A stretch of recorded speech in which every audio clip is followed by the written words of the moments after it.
Na natureza, existe uma fêmea temida até pelo próprio parceiro. Ela seduz, se aproxima e depois do acasalamento devora o macho. Seu nome, Viúva Negra. Não por acaso, esse apelido passou a ser usado em histórias criminais, onde o amor se transforma em armadilha e o desfecho é a morte. Eu sou Bruno Henrique e no vídeo de hoje vamos conhecer a história que ficou conhecida na Espanha como a Viúva de Patrax. Quem é Mage? Chamada por todos que conviviam com ela por Mage, Maria Jesus Moreno nasceu em 1990 na pequena cidade de Novelda, na província de Alicante, na Espanha. Filha de Antônio e Maria Dolores, cresceu em uma família tradicional e religiosa. Mage era a segunda mais nova de 5 irmãos e estudou em uma escola de freiras, onde é lembrada até hoje como uma garotinha vaidosa, sorridente, que gostava de ser o centro das atenções. Nos arredores de Novelda, vizinhos ainda recordam sua imagem de menina alegre, vaidosa e namoradeira. Um encontro marcado pelo destino. Foi por acaso ou pelo destino que o caminho de Antônio e de Maria Jesus se cruzaram. Tudo começou com Victor, o irmão de Mage. Ele estudava arquitetura na Universidade de Alicante, o mesmo lugar onde Antônio, um jovem engenheiro promissor, também fazia sua graduação. Foi por meio dessa amizade que Antônio começou a frequentar a casa da família Moreno e acabou notando Mage. Ela era 9 anos mais nova. Ele, com 30 anos, já tinha uma carreira em andamento e rodava a Espanha a trabalho. Mage, então com 21, viu nele algo que a atraía. Maturidade, estabilidade, uma chance de deixar a vida limitada que tanto desprezava em Novelda. Algo sempre incomodou Mage. Sua cidade natal.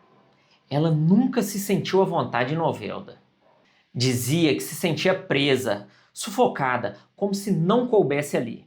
E quando finalmente se casou, essa rejeição se intensificou. As viagens de volta à cidade se tornaram cada vez mais raras e quase sempre feitas somente por Antônio. Enquanto ele visitava a família, ela ficava em Valência, a cidade que foram morar depois de casados. Ela trabalhava à noite como enfermeira no hospital Casa de la Saúde, 3 finais de semana por mês. O encontro com Salva. Foi nos corredores do hospital que Maria Jesus conheceu Salvador. Salva, como todos o chamavam, era selador, uma espécie de auxiliar hospitalar, e trabalhava ali há anos.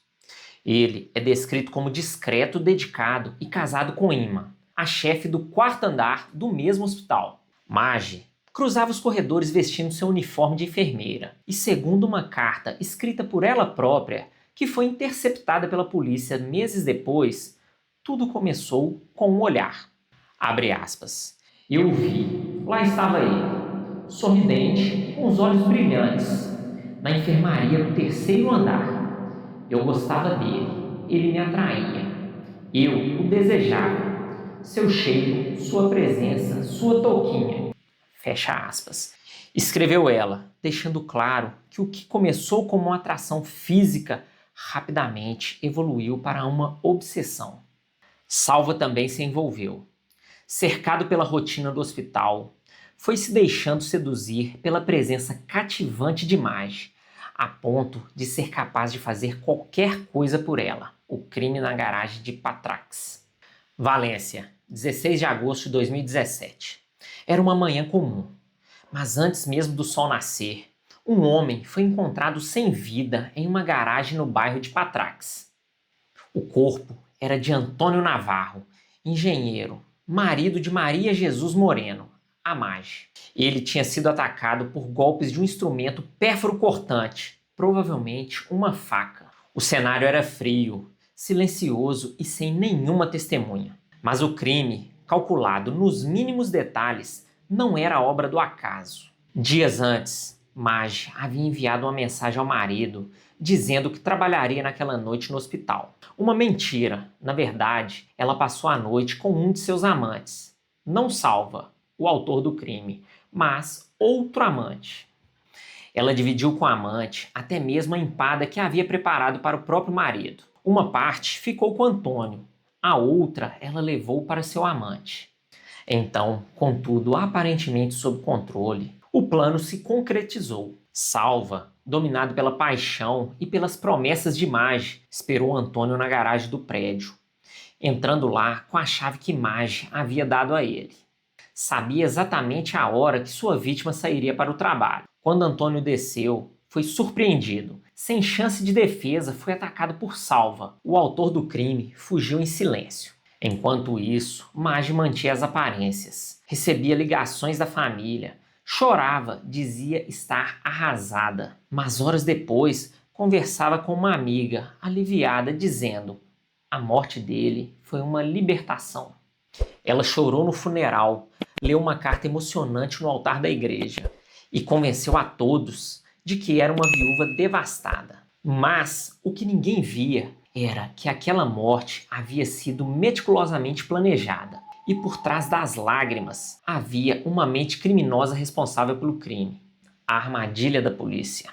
Nos primeiros dias após o crime, Maggi parecia inatingível. Chorava em público, se dizia arrasada e mantinha o discurso de que Antônio era um marido presente, mas problemático. Para seus amantes, a história era outra. Ele era controlador, abusivo, e sua morte, segundo ela, havia sido um alívio. Mas enquanto Maggi encenava aquele luto, a polícia começou a montar o quebra-cabeça. Algo naquela viúva não convencia. E então veio a chave da investigação: escutas telefônicas. Com autorização judicial, os investigadores monitoraram 3 linhas telefônicas, incluindo a de Maggi. O que descobriram foi esclarecedor. Em ligações com amigos e familiares, ela chorava. Minutos depois, ela conversava com amigas próximas, ria e dizia estar se sentindo livre. Foi em um desses diálogos que ela confessou sem pudores, abre aspas, estou me divertindo muito, agora vou viver a vida que quero, fecha aspas. A investigação ganhou força. E então, em um movimento decisivo, os policiais armaram uma emboscada.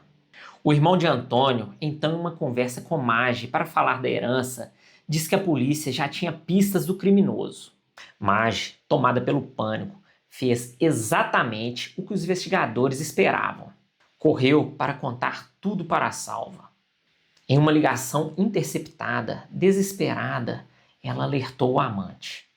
E foi nesse momento que a trama começou a desmoronar e os dois foram presos. No início, Salva tentou proteger sua amada e assumiu toda a culpa. Mas convencido pela filha e talvez consumido pelo ciúme, já que soube que Maggi havia se envolvido com outros homens, até mesmo após o crime, Salva decidiu confessar. Em 10 de novembro de 2018, apresentou-se sozinho na Cidade da Justiça e entregou tudo. Disse que havia sido convencido por Maggi a matar Antônio e que os dois planejaram juntos o ataque. Foi o início do fim. A imagem da enfermeira doce e sorridente deu lugar à figura de uma mulher fria e calculista.